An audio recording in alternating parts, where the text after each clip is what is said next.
Syri i nxirr, zbulohet e vërteta e madhe, ja çfarë i ka ndodhur Belinda Ballukut që merakosi të gjithë. Prezantimi i Liburn Aliut si drejtori i portit të Durrësit nga zëvendësë kryeministrja Belinda Balluku u kthye në një nga ngjarjet më të raportuara, më shumë për një detaj në fytyrën e Ballukut se sa emërimi i një ish ministri të Albin Kurtit në krye të një prej institucioneve më strategjike të vendit. Personazhe me ndikim në mediat sociale kanë nisur fillimisht të qarkullojnë një pamje të fragmentizuar nga një video që Balluku dhe Aliu realizuan së bashku në mjediset e portit të Durrësit menjëherë pas prezantimit zyrtar në ambientet e APD-s.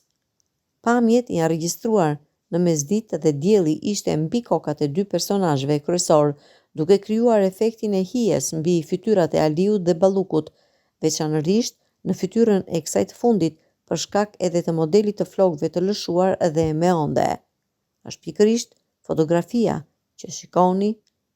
që menjëherë u bë lajm nga mediat opozitare, të cilat prej fundjavës zjejnë nga lajmi se zëvendës kryeministrja është thirrur në SPAK dhe kanë aluduar